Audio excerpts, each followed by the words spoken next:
수빈아, 이번 달 관리비 내가 2,350원 덜 냈어. 다음 달에 합산할게. 남편은 노트북 화면을 톡톡 두드리며 태연하게 말했습니다. 2,350원을 다음 달로 이월시키는 남편이었죠. 그런데 이 남편이 뒤로는 자기 누나들한테 매달 수백만 원씩 몰래 보내고 있었더라고요. 비밀 단톡방에서는 저를 뭐라고 불렀는지 아십니까? 무급식모. 참 기가 막혔습니다. 제사 비용 수십만 원은 전액 제 카드로 긁게 해놓고 형님들은 출가 외인이라 손님이래요. 여러분 이게 말이 됩니까? 그날 밤 만취해서 거실 바닥에 뻗어있던 남편의 스마트폰을 열었을 때 저는 조용히 웃었습니다. 제삿날 15명의 친척이 둘러앉은 그 상 위에서 무슨 일이 벌어졌는지 지금부터 들려드릴게요. 안녕하세요. 오늘 사연 시청자 여러분, 기가 막힌 정수빈 씨의 사연 바로 들려드리겠습니다. 결혼 3년 차, 저는 매달 월급날이 되면 남편 김인동과 마주 앉아 엑셀 파일을 열어야 했습니다. 전기세 42,300원, 수도세 18,700원, 인터넷 요금 33,000원. 이런 단위까지 정확하게 반으로 나눠 각자의 몫을 계산하는 게 우리 부부의 월말 루틴이었죠. 수빈아, 이번 달 관리비 내가 2,350원 덜 냈어. 다음 달에 합산할게. 인동이 노트북 화면을 손가락으로 톡톡 두드리며 말했습니다. 2,350원이요. 여러분, 고작 2,350원을 다음 달로 이월시키는 남편이라니 믿어지십니까? 저는 그냥 웃으며 고개를 끄덕였습니다. 처음에는 합리적이라고 생각했어요. 요즘 시대의 맞벌이 부부가 생활비를 나누는 건 당연하다고 저도 그렇게 믿었으니까요. 그런데 문제는 따로 있었습니다. 평소에는 그렇게 철저하게 개인주의와 합리성을 내세우던 인동이 유독 자기 본가 일만 생기면 사람이 완전히 달라졌거든요. 시아버지께서 올해 초 갑작스럽게 돌아가셨습니다. 첫 기제사가 2달 앞으로 다가왔을 때 인동이 저녁을 먹다 말고 숟가락을 내려놓으며 입을 열었습니다. 수빈아, 아버지 제사 내가 좀 맡아줘야 할 것 같아. 너 맏며느리잖아. 저는 국을 뜨던 손을 멈추고 인동을 바라봤습니다. 제사를 내가 맡으라고? 당연하지. 우리 집안에서 제사는 맏며느리가 하는 거야. 엄마도 그렇게 하셨고, 그건 알겠는데 비용은 어떻게 할 건데? 우리 늘 반반이었잖아.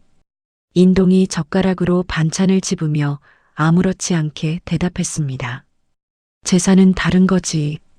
그건 며느리 도리니까 내가 알아서 해. 여러분, 제가 잘못 들은 건가요? 생활비는 1원까지 반으로 쪼개면서 제사 비용은 며느리 도리라서 제가 전액 내야 한다고요. 저는 속이 부글부글 끓었지만 꾹 참고 물었습니다. 형님들은? 큰형님, 작은형님한테도 얘기해봐야 하는 거 아니야? 인동의 친누나 2분, 그러니까 제 시누이 형님들 이야기였습니다. 누나들은 시집간 사람들이야. 출가 외인이라고. 제사에 오는 것만으로도 고마운 거지. 돈이나 일을 시킬 수는 없어. 인동이 단호하게 고개를 저으며 말했습니다. 출가 외인이라서 손님이라고요. 그럼 저는 뭡니까? 저도 부모님 딸이고 다른 집안에서 시집 온 사람인데 저만 일꾼이고 형님들은 손님이라는 겁니까? 진짜 어처구니가 없더라고요. 며칠 뒤 시어머니에게서 전화가 왔습니다. 수빈아, 인동이한테 들었지? 제사 준비 내가 하는 거 맞지? 어머니, 네. 말씀 들었습니다. 역시 우리 맏며느리 믿음직하다. 제수용품은 내가 알아서 사오고 전이랑 산적은 기본이고 아버지가 좋아하시던 갈비찜도 꼭 해. 알았지? 시어머니는 제 대답도 기다리지 않고 메뉴를 줄줄 읊으셨습니다.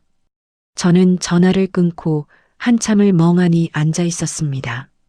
제사 일주일 전 퇴근하고 돌아온 저에게 인동이 현관에서 대뜸 손을 내밀었습니다. 카드 줘봐. 뭐? 제수용품 사야 하잖아. 내 카드로 결제해. 나 요즘 카드값 많이 나와서. 인동이 손바닥을 펴고 기다렸습니다.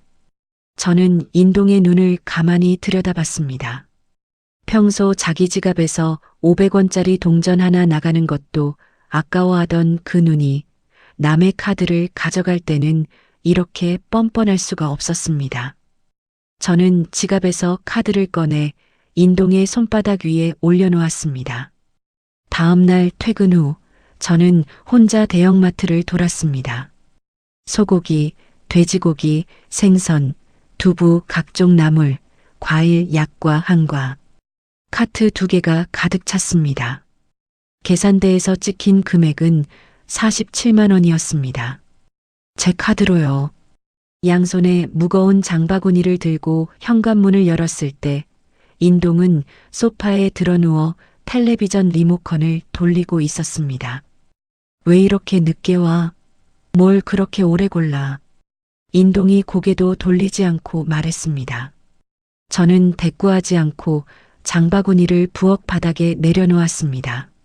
손바닥에 빨갛게 줄이 패여 있었습니다. 그날 밤 저는 홀로 부엌에 서서 팔을 다듬었습니다.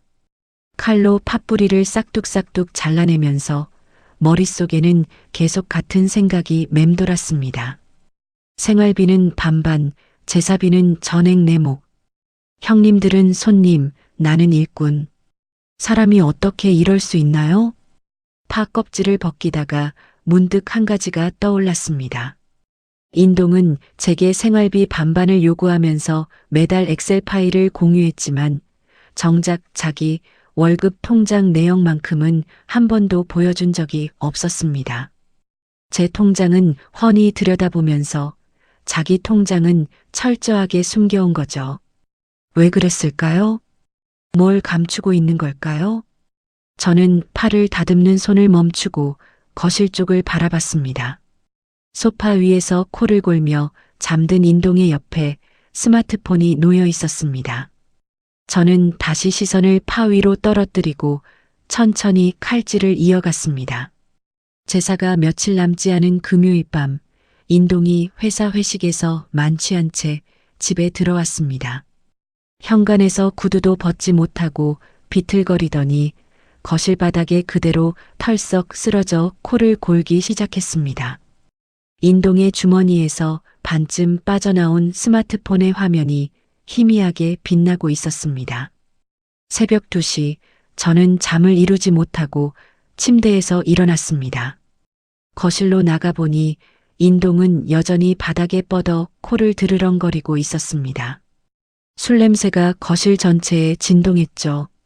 저는 숨을 죽이고 인동 옆에 무릎을 꿇었습니다. 심장이 미친 듯이 뛰었습니다.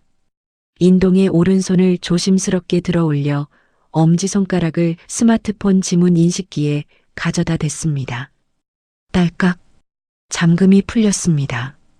저는 떨리는 손으로 은행 앱을 눌렀습니다. 로그인 화면이 뜨자 다시 한번 인동의 엄지를 인식기에 올렸습니다. 인동이 잠결에 손을 움찔했을 때 저는 숨이 턱 막히는 줄 알았습니다. 하지만 인동은 입술을 쩝쩝거리더니 다시 깊은 잠에 빠져들었습니다. 계좌 거래 내역이 화면에 떴습니다. 저는 위에서부터 천천히 스크롤을 내렸습니다. 처음에는 평범한 내역이었습니다. 편의점, 주유소, 회사 근처 식당. 그런데 스크롤을 내릴수록 눈에 걸리는 이체 기록들이 보이기 시작했습니다. 김미정, 150만 원. 김미정, 80만 원. 김수정, 200만 원. 김수정, 120만 원. 김미정, 김수정. 인동의 친누나 2분, 제 시누이 형님들의 이름이었습니다. 매달이었습니다. 한 달도 빠짐없이 적게는 80만 원에서 많게는 300만 원까지 두 형님의 계좌로 돈이 나가고 있었습니다. 6개월치만 대충 합산해도 수천만 원이 넘었습니다. 여러분, 저한테는 관리비 2,350원을 다음 달로 2월 시키던 사람이에요. 그 사람이 형님들한테는 매달 수백만 원씩 보내고 있었던 겁니다. 제 눈을 의심했습니다. 저는 은행 앱을 닫고 메신저 앱을 열었습니다. 채팅 목록 맨 위에 우리 가족이라는 이름의 단체 대화방이 있었습니다. 참여 인원은 4명. 시어머니, 큰형님 김미정, 작은형님 김수정, 그리고 인동. 저만 쏙 빠진 비밀 대화방이었죠. 대화 내용을 위로 올려 읽기 시작했습니다. 처음 몇 줄만 읽고도 손끝이 차갑게 식었습니다. 큰형님이 보낸 메시지였습니다. 인동아, 이번 달 용돈 좀 늦네. 언제 보내줄 거야? 인동이 답했습니다. 누나, 요즘 수빈이가 카드값 많다고 잔소리해서 좀 눈치 보여. 이번 주 안에 넣을게. 작은형님이 끼어들었습니다. 에이, 수빈 씨가 뭘 알겠어. 그냥 살림이나 하라 그래. 우리 집 무급식모인데 뭘. 무급식모. 그 4글자가 눈앞에서 번쩍거렸습니다. 저는 이를 악물고 대화를 계속 읽었습니다. 시어머니 생신 때의 대화가 나왔습니다. 그날 저는 인동의 부탁으로 1인당 15,000원짜리 한정식집을 예약했었습니다. 인동이 엄마한테 비싼 데는 부담스러우니까 소박하게 하자고 했거든요. 그런데 단톡방에는 인동이 올린 사진이 있었습니다. 명품 가방 영수증이었습니다. 금액은 280만 원. 엄마, 생신 선물 마음에 드셨죠? 아이고, 우리 아들, 역시 효자야. 수빈이 앞에서는 이거 들지 말아야겠지? 키읔키읔키읔 당연하죠. 수빈이는 몰라요. 저는 입술을 깨물었습니다. 저한테는 15,000원짜리 한정식도 아깝다고 해놓고 뒤로는 280만 원짜리 가방을 사드리고 있었던 거예요. 여러분, 사람이 어떻게 그럴 수 있나요? 더 충격적인 대화는 그 아래에 있었습니다. 큰형님이 보낸 메시지였습니다. 인동아, 올케가 우리한테 돈 보내는 거 혹시 알면 큰일 나. 절대 비밀이야. 무덤까지 가져가자. 작은형님이 바로 답했습니다. 맞아. 입 꽉 다물어. 올케가 눈치채면 우리 다 끝장이야. 인동이 답했습니다. 걱정 마. 수빈이는 내 통장 볼 일 없어. 비밀번호 다 바꿔놨으니까. 저는 스마트폰을 쥔 손이 부들부들 떨리는 걸 느꼈습니다. 1원까지 반반을 외치며 제 월급을 쥐어짜 놓고 그렇게 아낀 돈으로 형님들 배를 불리고 시어머니한테 명품을 바치고 있었다는 거죠. 제가 마트에서 장바구니 들고 손바닥에 주립할 때 그 돈은 형님들 통장으로 흘러 들어가고 있었던 겁니다. 저는 눈물이 차오르는 걸 꾹 눌러 삼켰습니다. 지금은 울 때가 아니었습니다. 저는 단톡방 대화 내용을 처음부터 끝까지 캡처하기 시작했습니다. 1장, 2장, 3장. 손가락이 떨려서 같은 화면을 2번 캡처하기도 했지만 멈추지 않았습니다. 은행 앱으로 돌아가 송금 내역도 한 달씩 꼼꼼히 캡처했습니다. 캡처한 이미지를 모두 제 개인 이메일로 보냈습니다. 전송 완료 알림이 뜨자 저는 메일 앱에 보낸 편지함을 열어 방금 보낸 메일을 삭제했습니다. 메신저 앱에서도 혹시 남아있을 전송 흔적을 하나하나 확인하며 말끔히 지웠습니다. 모든 정리를 마친 저는 인동의 스마트폰을 원래 놓여있던 바닥 위에 아무렇게나 던져두었습니다. 인동은 여전히 입을 벌리고 코를 골았습니다. 저는 거실 불을 끄고 어둠 속에 한참을 서 있었습니다. 이 결혼은 처음부터 사기였습니다. 반반이라는 이름으로 포장된 저를 향한 조직적인 착취였던 거죠. 진짜 어처구니가 없더라고요. 저는 부엌 식탁에 앉아 메모장을 꺼냈습니다. 다가오는 제삿날이 며칠 남지 않았습니다. 저는 펜을 들고 천천히 계획을 적어 내려가기 시작했습니다. 다음 날 아침 저는 인동보다 먼저 일어나 평소처럼 밥상을 차렸습니다. 숙취에 절어 비틀거리며 식탁에 앉은 인동이 해장국을 후루룩 마시며 말했습니다. 아, 머리 깨질 것 같아. 어젯밤에 내가 언제 들어왔어? 12시쯤. 현관에서 바로 쓰러졌어. 저는 아무렇지 않은 얼굴로 대답하며 인동의 밥그릇에 김치를 올려주었습니다. 여러분, 새벽에 그 끔찍한 것들을 다 보고도 태연하게 밥을 차려주는 제 심정이 어땠겠습니까? 하지만 지금은 들킬 때가 아니었습니다. 인동이 출근한 뒤 저는 회사에 전화를 걸었습니다. 팀장님, 죄송한데 오전에 급한 집안일이 있어서 반차 쓰겠습니다. 서둘러 외출 준비를 마친 저는 직장 선배 언니가 보내준 명함 한 장을 꺼내 들었습니다. 최유진 변호사. 한 달 전 회사 점심시간에 이혼 이야기가 나왔을 때 선배 언니가 혹시 모르니까 가지고 있으라며 건네준 명함이었습니다. 그때는 웃으며 받아 지갑 속에 넣어두었는데 이렇게 쓸 줄은 몰랐죠. 사무실 문을 열고 들어서자 최유진 변호사가 자리에서 일어나 저를 맞았습니다. 단정한 정장의 날카로운 눈매의 말수는 적지만 한마디 한마디에 힘이 실린 분이었습니다. 정수빈 씨, 앉으세요. 전화로 간단히 들었는데 자료를 가져오셨다고요? 저는 가방에서 밤새 출력해온 서류들을 책상 위에 올려놓았습니다. 남편의 은행 송금 내역, 시누이들에게 보낸 수천만 원의 이체 기록, 그리고 나를 무급식모라 조롱하던 비밀 단톡방 캡처본까지. 최유진 변호사가 서류를 한 장씩 넘기며 읽었습니다. 중간중간 볼펜으로 밑줄을 긋더니 고개를 들어 저를 똑바로 바라봤습니다. 정수빈 씨, 이건 명백합니다. 아내한테는 생활비를 1원 단위로 나누면서 뒤로는 자기 가족한테 수천만 원을 빼돌렸어요. 경제적 기만이고 단톡방 내용은 심각한 모욕입니다. 이혼 사유로 충분합니다. 저는 고개를 끄덕이며 입을 열었습니다. 변호사님, 저 이혼하고 싶습니다. 그리고 제 돈 한 푼도 빠짐없이 돌려받고 싶습니다. 최유진 변호사가 볼펜 뚜껑을 딸깍 열며 말했습니다. 그럼 바로 시작합시다. 먼저 남편이 눈치채기 전에 재산부터 묶어야 합니다. 남편 월급 통장하고 지금 사시는 집 전세금, 이걸 남편이 빼돌리지 못하게 법원에 신청을 넣을 겁니다. 그게 바로 되나요? 신청은 오늘 바로 넣습니다. 다만 법원에서 최종 결정이 나오기까지 한 2주 정도 걸려요. 그 사이에 남편이 눈치채면 안 됩니다. 최유진 변호사가 저를 가만히 보며 말했습니다. 2주 동안 버틸 수 있겠습니까? 버팁니다.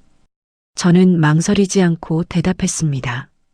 최유진 변호사가 고개를 끄덕이며 서류 작성을 시작했습니다. 직인을 꾹꾹 찍는 소리가 조용한 사무실에 울렸습니다. 이혼 소장 초안과 재산을 묶어달라는 신청서가 한 장 한 장 완성되어 갔습니다.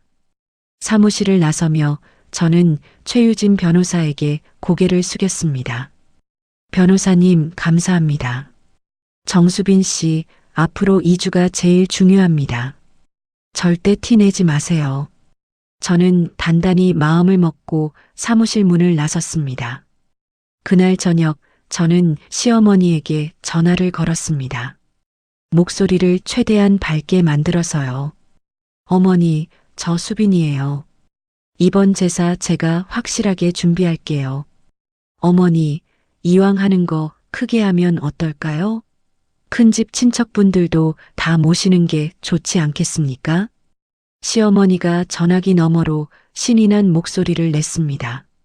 아이고, 우리 수빈이가 이렇게 나서주니 어머니가 얼마나 고맙다고. 그래, 그럼 큰아버지네도 부르고 작은아버지네도 부르고 다 불러야지. 네, 어머니. 많이 오실수록 좋죠. 돌아가신 아버님도 기뻐하실 거예요. 그럼 내가 지금 당장 연락 돌릴게. 아이고, 며느리 복은 터졌어. 며느리 복은. 시어머니는 들뜬 목소리로 전화를 끊었습니다. 저는 전화기를 내려놓고 조용히 웃었습니다. 사람이 많이 모일수록 좋았습니다. 그날 밤부터 시어머니에게서 연락이 쏟아졌습니다. 큰아버지 내외분, 작은아버지 내외분, 사촌들까지. 제사 당일 저녁에 최소 15명이 모인다는 확인을 받았습니다. 제사 전날 퇴근길에 저는 회사 근처 인쇄소에 들렀습니다. USB를 건네받은 직원이 파일을 열더니 고개를 갸웃했지만 저는 신경 쓰지 않았습니다. 컬러로 크게 뽑아주세요. 글씨가 잘 보이게요. 인동이 형님들에게 보낸 송금 내역서, 나를 무급식모라 부르던 단톡방 대화 내용, 그리고 최유진 변호사의 직인이 찍힌 이혼소장 초안, 따끈따끈하게 출력된 서류들을 서류 봉투에 넣고 인쇄소를 나왔습니다. 집에 돌아오니 인동은 방에서 게임에 빠져 있었습니다. 키보드 두드리는 소리와 마우스 딸깍거리는 소리가 문 밖까지 새어나왔습니다. 저는 그 틈을 타 옷장을 열었습니다. 당장 입을 옷 몇 벌, 세면도구, 통장, 도장, 중요한 서류들, 작은 캐리어에 하나씩 차곡차곡 넣었습니다. 캐리어 지퍼를 닫을 때 손이 잠깐 멈췄습니다. 3년이었습니다. 이 집에서 보낸 3년의 시간이 캐리어 하나에 다 들어가 버렸습니다. 생각보다 가벼웠습니다. 저는 캐리어를 들고 조용히 현관을 나가 지하 주차장으로 내려갔습니다. 트렁크를 열고 캐리어를 밀어 넣은 뒤 뚜껑을 닫았습니다. 다시 집으로 올라와 세수를 하고 침대에 누웠습니다. 인동은 여전히 게임을 하고 있었습니다. 내일이면 끝입니다.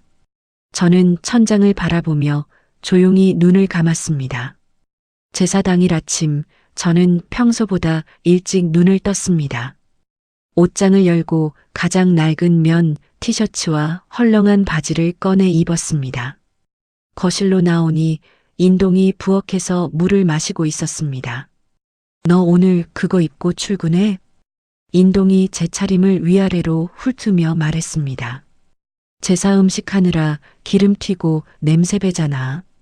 어차피 퇴근하고 바로 시댁 가서 요리할 건데 좋은 옷 입어서 뭐해? 아, 그러네. 인동이 고개를 끄덕이며 컵을 싱크대에 내려놓았습니다. 저는 가방을 메며 현관으로 향했습니다. 인동아, 오늘 저녁 7시까지 친척분들 다 모시고 본가로 와. 어머니한테도 다시 한번 연락하고.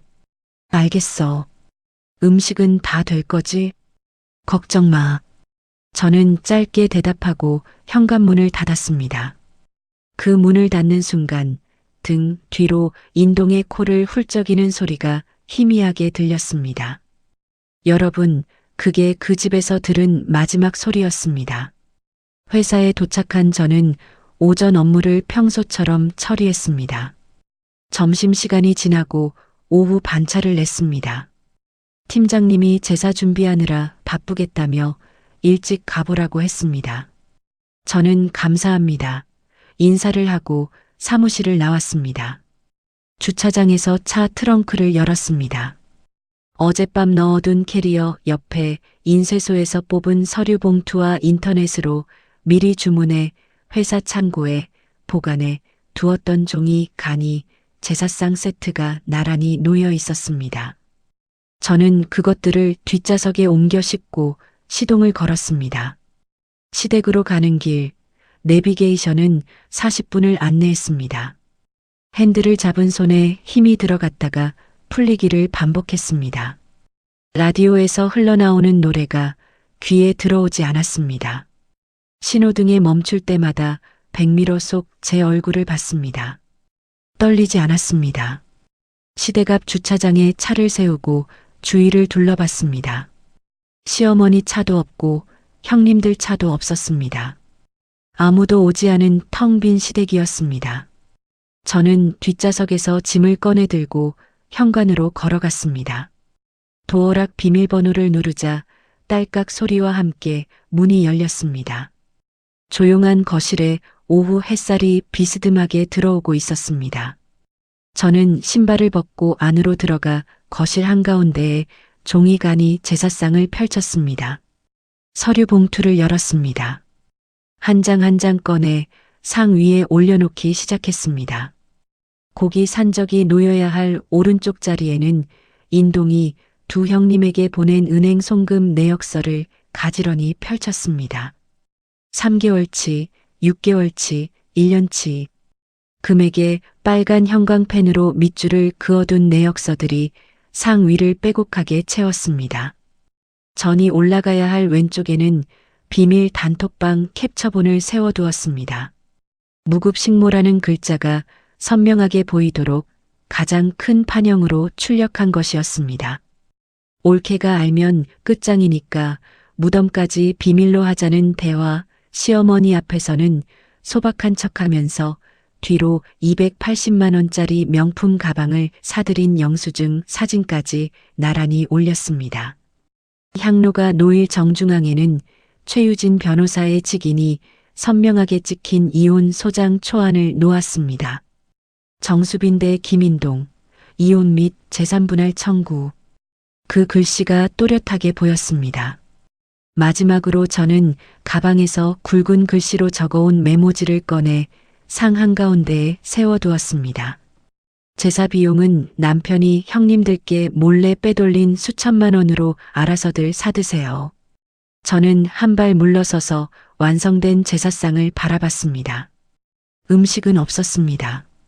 대신 이 집안이 저에게 저지른 모든 것들이 깔끔하게 진열되어 있었습니다. 진짜 어처구니가 없더라고요. 3년 동안 속아온 제 인생이 종이 몇 장으로 정리된다는 게요. 저는 시댁 현관문을 닫고 차에 올라탔습니다. 시동을 걸기 전에 잠깐 핸들 위에 이마를 대고 눈을 감았습니다. 길게 숨을 한번 내쉬고 고개를 들었습니다. 백미러에 비친 시댁 건물이 점점 작아졌습니다. 미리 부동산을 통해 구해둔 회사 근처 원룸으로 향했습니다. 한 달 단기 임대로 계약한 작은 방이었지만 현관문을 열고 들어서는 순간 가슴이 탁 트이는 기분이었습니다. 캐리어에서 짐을 꺼내 옷장에 넣고 세면도구를 욕실 선반에 올려놓았습니다. 짐을 다 풀고 나니 저녁 6시가 넘었습니다. 근처 작은 식당에 들어가 된장찌개 하나를 시켰습니다. 혼자 밥을 먹는 게 이렇게 편할 수가 없었습니다. 누구의 눈치도 보지 않고 반찬값을 나눌 사람도 없는 밥상이었습니다. 7시가 가까워지자 제 휴대전화가 울리기 시작했습니다. 인동이었습니다. 끊었습니다. 다시 울렸습니다. 시어머니였습니다. 끊었습니다. 큰형님, 작은형님, 다시 인동. 전화가 쉴 새 없이 밀려들었습니다. 저는 휴대전화를 뒤집어 식탁 위에 올려놓고 무음으로 돌렸습니다. 화면이 쉴 새 없이 번쩍거렸지만 저는 된장찌개에 밥을 말아 한 숟가락 크게 떠먹었습니다. 식당 벽에 걸린 텔레비전에서 예능 프로그램이 나오고 있었습니다. 출연자들이 까르르 웃는 소리를 들으며 저는 지금쯤 시댁 거실에서 벌어지고 있을 광경을 떠올렸습니다. 된장찌개가 참 맛있었습니다. 그날 저녁 시댁에서 무슨 일이 벌어졌는지 저는 현장에 없었습니다. 하지만 친척 동생 민지가 화장실에 숨어서 보내준 카톡 메시지 덕분에 모든 상황을 생생하게 전해 들을 수 있었죠. 민지의 첫 번째 메시지는 저녁 7시 12분에 도착했습니다. 언니, 지금 난리 났어. 큰아버지가 상 보자마자 이게 뭐냐고 소리 지르셨어. 시댁 현관문을 열고 들어선 친척들은 제사 음식 냄새 대신 텅 빈 거실과 종이 제사상을 마주했다고 합니다. 시어머니가 가장 먼저 상 앞에 다가갔고 거기 놓인 서류 제목을 읽는 순간 얼굴이 하얗게 질렸다고 했습니다. 민지의 두 번째 메시지가 왔습니다. 큰아버지가 송금 내역서 들고 읽고 있어. 분위기 완전 싸해졌어. 큰아버지가 상 위에 펼쳐진 은행 거래 내역서를 한 장 집어들었다고 합니다. 금액마다 빨간 형광펜으로 밑줄이 그어진 그 종이를 천천히 읽어내려가던 큰아버지가 내역서를 탁 내려놓으며 입을 열었답니다. 인동아, 이게 뭐냐? 미정이한테, 수정이한테 매달 이렇게 돈을 보냈어? 인동이 아무 말도 하지 못하고 서 있자 큰아버지가 목소리를 높였다고 합니다. 며느리한테는 생활비 반반 내라고 해놓고 내 누나들한테 수천만 원을 몰래 갖다 바쳤단 말이냐? 민지가 세 번째 메시지를 보내왔습니다. 큰형님, 작은형님 둘 다 고개 푹 숙이고 있어. 숨소리도 안 내. 평소에 친척 모임만 오면 깔깔대며 분위기를 주도하던 두 형님이 꼼짝도 못하고 있다니 저는 식당에서 그 메시지를 읽으며 고개를 끄덕였습니다. 작은아버지가 단톡방 캡처본을 집어들었다고 합니다. 무급식모라는 네 글자가 크게 출력된 그 종이를요. 이걸 봐라. 며느리를 무급식모라고 불렀어? 사람 취급을 안 했구나. 이것들이. 작은아버지가 종이를 흔들며 시어머니를 바라봤다고 합니다. 형수님, 이거 알고 있었어요? 며느리 돈 빼돌려서 딸들 주고 뒤에서는 이렇게 욕하고 시어머니가 두 손을 허공에 내저으며 더듬거렸답니다. 아니, 그게 내가 그런 게 아니라. 그럼 이 단톡방에 형수님 이름은 왜 있는 겁니까? 민지의 메시지가 이어졌습니다. 작은아버지 진짜 무섭게 화내셔. 큰어머니도 혀를 차고 계시고 인동 오빠 얼굴이 새빨개졌어. 큰아버지가 상 정중앙에 놓인 이혼 소장 초안을 집어들었다고 합니다. 변호사 직인이 찍힌 그 서류를 읽고는 한숨을 길게 내쉬었답니다. 이혼 소장까지 써놨어. 변호사까지 선임했다는 거잖아. 인동아, 내가 이 꼴을 만든 거야. 인동이 그제야 입을 열었다고 합니다. 큰아버지, 이건 수빈이가 오해한 거예요. 누나들한테 보낸 돈은 빌려준 거고. 빌려줬다고? 그럼 여기 이 대화는 뭐냐? 올케가 알면 끝장이니까 무덤까지 비밀로 하자. 이게 돈 빌려준 사람이 하는 말이야? 큰아버지가 캡처본을 인동의 코앞에 들이밀자 인동이 말문이 막혀 입만 벌렸다 닫았다 했다고 합니다. 여러분, 제 마음이 어땠겠습니까? 3년 동안 꾹꾹 눌러 참았던 것들이 친척 어른들의 입을 빌려 터져 나오고 있었습니다. 민지가 다시 메시지를 보내왔습니다. 언니, 시어머니 지금 주저앉았어. 뒷목 잡고 바닥에 앉아 계셔. 친척들 앞에서 며느리 자랑을 하려던 시어머니는 오히려 친척들의 호통 속에 뒷목을 움켜쥐고 거실 바닥에 털썩 주저앉았다고 합니다. 큰어머니가 옆에서 부축하려 하자 시어머니가 손을 뿌리쳤답니다. 체면이 다 깎였어. 체면이. 이 망할 것들이 엄마 체면을 이렇게 구겨놔. 시어머니가 두 형님을 향해 소리를 질렀지만 형님들은 고개를 숙인 채 한마디도 하지 못했다고 합니다. 저녁 8시 47분 인동에게서 문자가 왔습니다. 욕설로 가득한 긴 문자였습니다. 저는 그 문자를 끝까지 읽고 나서 짧게 답장을 보냈습니다. 앞으로 할 말 있으면 내 변호사한테 해. 그리고 인동의 번호를 차단했습니다. 시어머니 번호도, 큰형님 번호도, 작은형님 번호도 차단했습니다. 저는 식당에서 나와 원룸으로 돌아왔습니다. 작은 방 한가운데 서서 주위를 둘러봤습니다. 캐리어 하나와 세면도구 몇 개뿐인 텅 빈 방이었지만 이상하게 가슴이 꽉 차는 느낌이었습니다. 2주 뒤 최유진 변호사에게서 전화가 왔습니다. 정수빈 씨, 법원에서 결정이 나왔습니다. 남편의 급여 통장하고 전세금 전부 묶였습니다. 저는 출근길 지하철 안에서 그 말을 듣고 조용히 입꼬리를 올렸습니다. 인동의 통장에서는 이제 단 1원도 빠져나갈 수 없었습니다.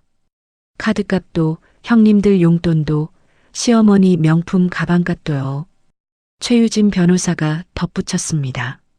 남편 측 변호사에게서 벌써 연락이 왔어요. 합의하고 싶다고. 목소리가 꽤 다급하더군요. 저는 지하철 손잡이를 잡고 창밖을 바라봤습니다. 1원 단위로 반반을 따지던 그 사람이 이제는 자기 돈 1원도 마음대로 쓸 수 없는 처지가 된 거죠. 진짜 어처구니가 없더라고요. 이혼 소장이 법원에 접수되고 한 달이 지났습니다.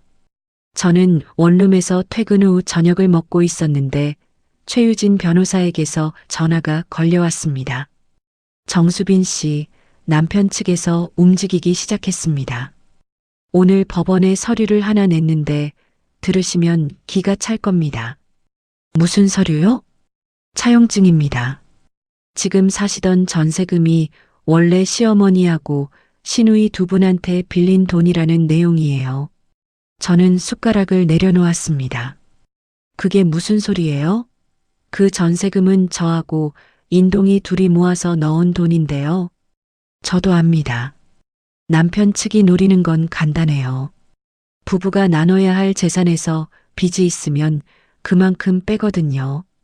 빚이 크면 클수록 정수빈 씨한테 돌아갈 몫이 줄어드는 거죠.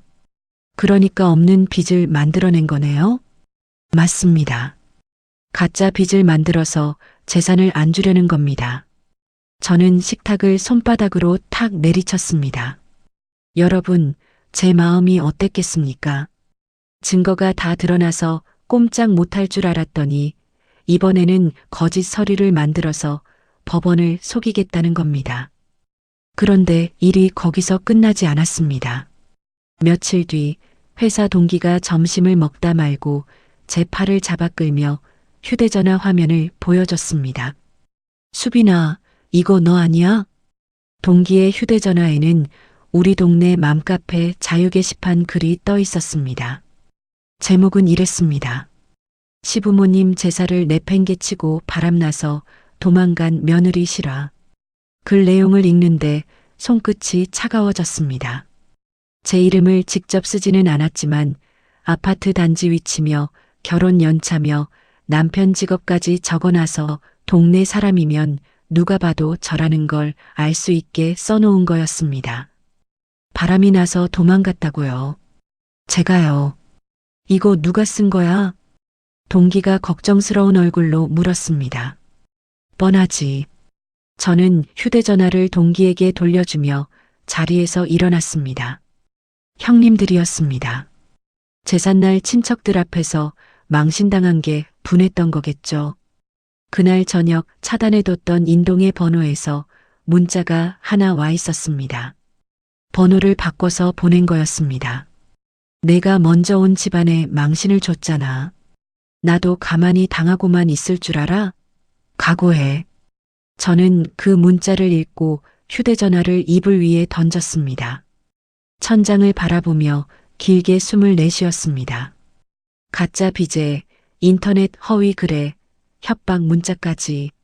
솔직히 말하면 순간 겁이 났습니다. 혼자서 이 사람들을 상대할 수 있을까? 잠깐 그런 생각이 스쳤습니다. 다음 날 아침 저는 최유진 변호사 사무실로 갔습니다. 맘카페 게시글을 캡처한 화면과 인동이 보낸 문자를 보여드리자 최유진 변호사가 캡처본을 찬찬히 읽고 나서 고개를 들었습니다. 정수빈 씨, 겁먹지 마세요.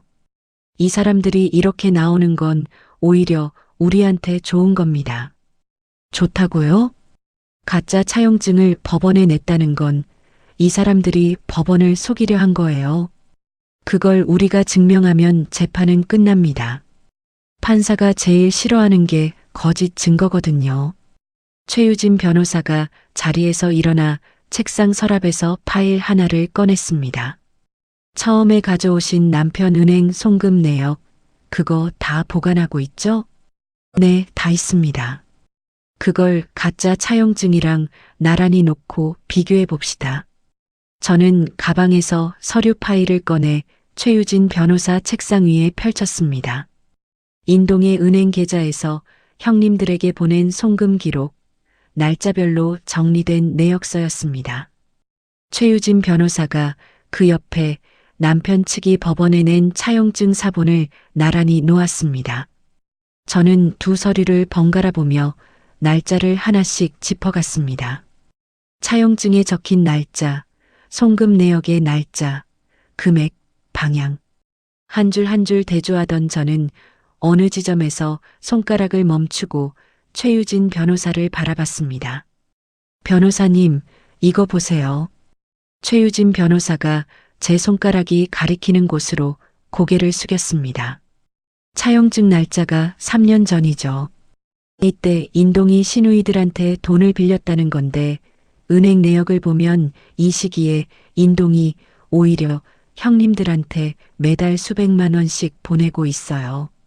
최유진 변호사가 볼펜 뚜껑을 딸깍 열며 입꼬리를 올렸습니다.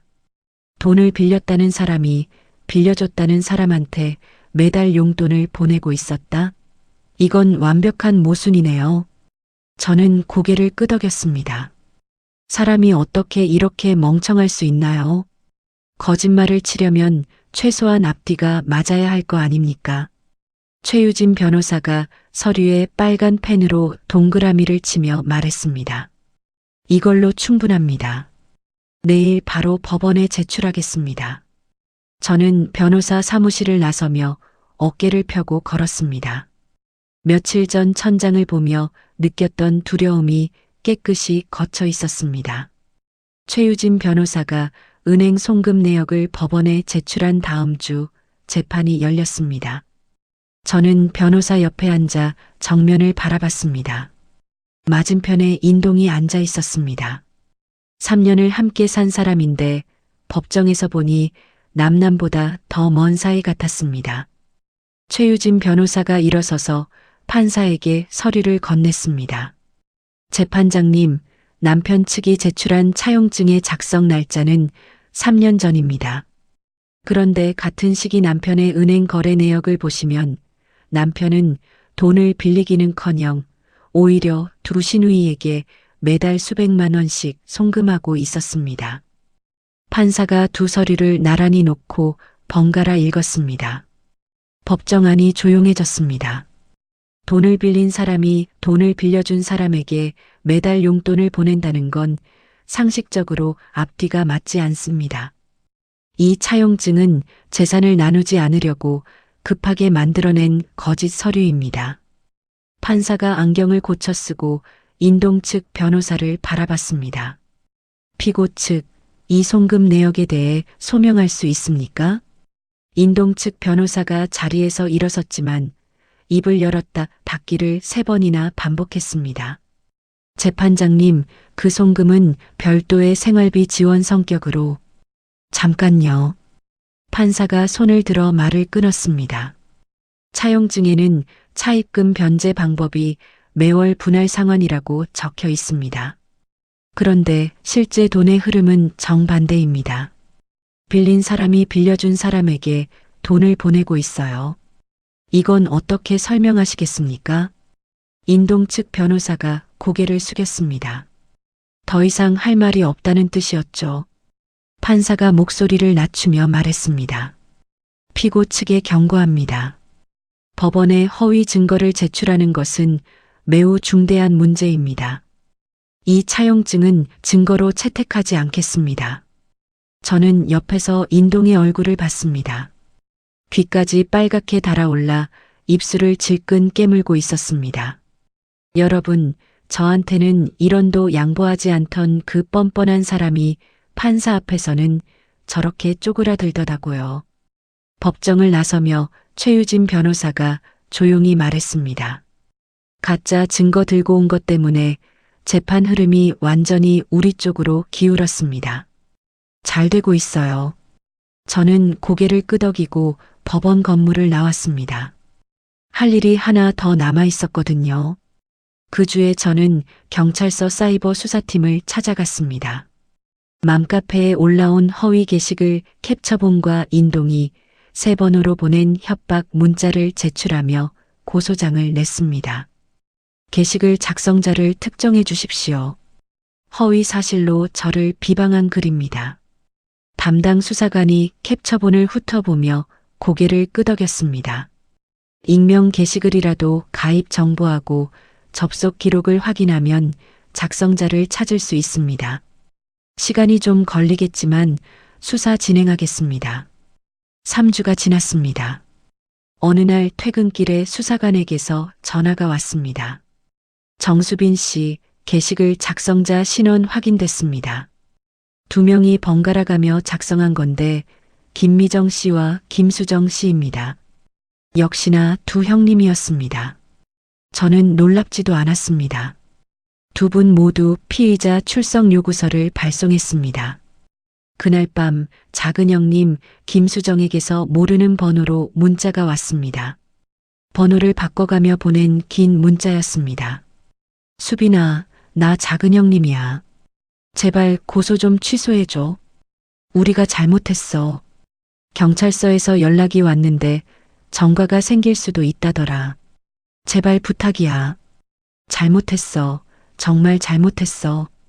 큰형님 김미정에게서도 비슷한 문자가 왔습니다. 수빈아, 형님이 진심으로 사과할게. 그때 내가 미쳤었나 봐. 고소만 취소해주면 무릎이라도 꿇을게. 제발. 저는 두 문자를 읽고 휴대전화를 내려놓았습니다. 무급식모라고 조롱하던 분들이 전과 기록이 생길까봐 벌벌 떠는 거였습니다. 사람이 어떻게 이렇게 달라질 수 있나요? 저는 답장을 보내지 않았습니다. 그 즈음 인동에게도 불똥이 튀기 시작했습니다. 재판에서 밀리고 통장은 묶이고 카드값은 밀리고 인동은 돈이 급해지자 형님들에게 전화를 돌렸다고 합니다. 민지가 전해준 이야기였습니다. 누나, 나 지금 당장 돈이 필요해. 그동안 내가 누나들한테 보낸 돈 있잖아. 그거 좀 돌려줘. 큰형님이 전화기 너머로 대답했답니다. 뭘 돌려줘? 그건 내가 그냥 준 용돈이잖아. 차용증도 없었고. 누나, 지금 장난해? 내가 얼마를 보냈는데. 야, 김인동. 내가 알아서 준 거지 내가 달라고 한 적 있어? 없는 살림에 그걸 어떻게 돌려줘. 작은 형님도 마찬가지였다고 합니다. 인동아, 나도 그 돈 다 쓴 지 오래야. 솔직히 내가 형편이 되니까 보내준 거 아니었어? 이제 와서 그걸 왜 달라는 거야? 민지가 전해준 다음 이야기는 더 기가 막혔습니다. 법원 복도에서 인동과 두 형님이 마주쳤을 때 벌어진 일이었습니다.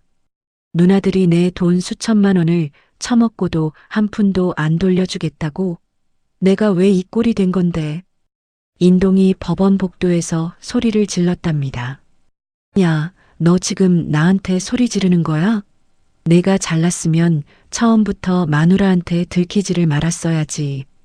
큰형님이 맞받아쳤고 인동이 큰형님의 팔을 잡아 끌자 작은형님이 인동의 손을 뿌리쳤답니다. 법원 경비원이 달려와 셋을 말리기 전까지 복도에서 서로 멱살을 잡고 욕을 퍼부었다고 합니다. 저는 민지에게서 그 이야기를 듣고 원룸 창밖을 한참 바라봤습니다. 비밀 단톡방에서 끈끈한 가족애를 뽐내며 저를 조롱하던 사람들이었습니다. 돈 앞에서는 핏줄도 소용없더라고요. 서로 물어뜯고 핥히는 모습이 참 볼만했다고 민지가 한마디 덧붙였습니다. 저는 휴대전화를 내려놓고 부엌으로 가서 물 한 잔을 따라 마셨습니다. 거의 끝이 보이고 있었습니다. 모든 재판이 끝났습니다. 판사는 인동의 잘못을 전부 인정했습니다. 아내 몰래 수천만 원을 빼돌린 것, 가짜 차용증으로 법원을 속이려 한 것, 결혼 생활을 망가뜨린 책임이 전적으로 인동에게 있다는 판결이었습니다. 최유진 변호사가 전화로 결과를 알려주었습니다. 정수빈 씨 완승입니다. 위자료 최대치 인정됐고 전세금 대부분도 정수빈 씨 몫으로 나왔습니다. 저는 회사 화장실 거울 앞에서 그 전화를 받았습니다. 수화기를 귀에 댄 채 한참을 아무 말 없이 서 있었습니다. 끝났구나. 거울 속에 제 얼굴이 천천히 일그러지다가 이내 환하게 펴졌습니다. 변호사님, 감사합니다. 정말 감사합니다. 고생하셨습니다. 정수빈 씨가 초반에 증거를 꼼꼼하게 확보해 두셔서 가능한 결과였어요.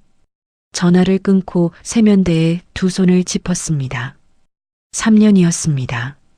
이런 단위로 쪼개지던 3년, 무급식모로 불리던 3년, 내 돈이 어디로 새는지도 모르고 살았던 3년이 드디어 끝났습니다. 형님들 소식도 들려왔습니다. 두 분 모두 벌금형을 선고받았습니다. 맘카페에 허위 글을 올린 대가로 수백만 원의 벌금과 함께 평생 지워지지 않는 전과 기록을 안게 된 거죠. 저는 끝까지 합의해주지 않았습니다. 무급식모라고 불렀던 그 입으로 제발 용서해달라고 빌었지만 저는 고개를 저었습니다. 인동은 판결대로 돈을 마련해야 했습니다. 여기저기서 대출을 끌어모아 위자료와 재산분할금을 치른 뒤 인동의 손에 남은 건 아무것도 없었다고 합니다. 민지에게서 전해 들은 바로는 인동이 보증금 1,000만 원짜리 외곽 월세방으로 이사했다고 했습니다. 언니, 인동 오빠 회사에서도 소문 다 퍼졌대. 며느리 돈 빼돌리다 걸려서 이혼당하고 법정에서 거짓말까지 했다고. 인사평가에서 꼴찌 맞아서 진급도 밀렸대. 민지가 카톡으로 전해준 이야기였습니다. 이런 단위로 반반을 외치며 제 지갑을 쥐고 흔들던 사람이 이제는 월세방에서 밀린 대출 이자를 걱정하며 살고 있다는 거죠. 여러분, 제가 잘못한 건가요? 아닙니다. 저는 제 몫을 찾은 것뿐이었습니다. 시어머니 이야기도 들었습니다. 인동이 월세방으로 쫓겨났다는 소식에 시어머니가 제 회사까지 찾아왔었거든요. 로비에 들어서자마자 바닥에 무릎을 꿇고 두 손을 모았답니다. 수빈아, 어머니가 잘못했다. 제발 우리 인동이 한 번만 봐줘라. 어머니가 이렇게 빈다. 보안 요원이 저에게 달려와 알려주었습니다. 정수빈님, 로비에 어르신 한 분이 바닥에 앉아서 울고 계신데요. 저는 자리에서 일어나 보안 요원에게 말했습니다. 안내해서 내보내주세요. 저와 상관없는 분입니다. 그 말을 하는 제 목소리가 떨리지 않았다고 하면 거짓말이겠죠. 하지만 돌아서야 했습니다. 한번 흔들리면 또다시 3년 전으로 돌아갈 테니까요. 인동과 형님들의 사이는 완전히 갈라졌다고 합니다. 인동은 형님들 집에 찾아가 과거에 보내준 돈을 돌려달라며 현관문을 두드렸고 형님들은 경찰을 불러 인동을 쫓아냈답니다. 시어머니는 딸들과 아들 사이에 끼어 매일 울기만 했다고요. 비밀 단톡방에서 옳게 뒷담화를 하며 킬킬대던 그 가족이 이제는 서로의 얼굴만 보면 원망과 욕설을 쏟아내는 사이가 되어버린 겁니다. 저는 그 소식들을 들으며 더 이상 마음이 흔들리지 않았습니다. 그들의 이야기는 이제 제 인생과 아무런 상관이 없었으니까요. 판결금과 위자료를 합친 돈으로 저는 부동산을 찾아갔습니다. 회사에서 지하철로 새 정거장, 남양의 햇볕이 잘 드는 아파트를 골랐습니다. 계약서에 도장을 찍는 순간 제 손이 미세하게 떨렸습니다. 등기부에 찍힌 이름은 정수빈. 누구와도 나누지 않은 오롯이 제 이름 석자뿐이었습니다. 이사를 마친 첫날 저녁, 저는 새로 산 푹신한 소파에 몸을 깊이 묻었습니다. 리모컨을 들어 넷플릭스를 켜고 냉장고에서 맥주 한 캔을 꺼내 따았습니다. 톡 하는 소리가 조용한 거실에 울렸습니다. 맥주를 한 모금 마시며 거실을 둘러봤습니다. 엑셀 파일을 열어 이런 단위로 정산할 사람도 없고 제사 장보기 영수증을 내밀 사람도 없었습니다. 이 넓은 거실이 온전히 저만의 공간이었습니다. 텔레비전 화면에서 드라마 주인공이 환하게 웃고 있었습니다. 저도 따라 웃었습니다. 진심으로요. 여러분, 정수빈 씨의 이야기 어떻게 들으셨나요?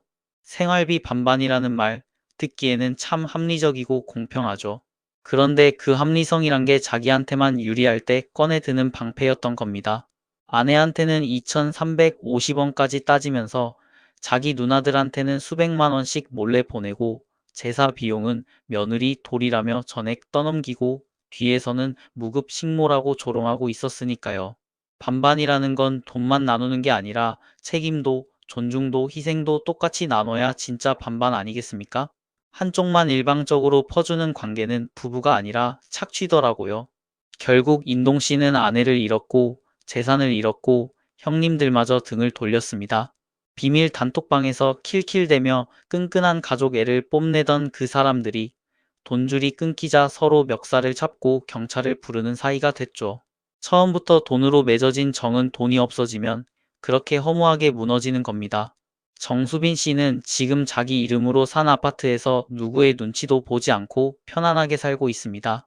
엑셀 파일을 열어 정산할 사람도 없고 제사상을 차리라고 등을 떠밀 사람도 없는 그 조용한 거실이야말로 정수빈 씨가 3년 동안 꿈꿔왔던 진짜 자기 삶이 아니었을까요? 부당한 대우를 참는 게 가족의 도리는 아닙니다. 내 몫을 지키는 것, 그게 바로 자기 인생을 사랑하는 첫걸음이라고 저는 생각합니다. 이야기를 끝까지 들어주신 분이 계시다면 수빈 씨에게 조언과 응원의 댓글 하나만 남겨주세요. 감사합니다.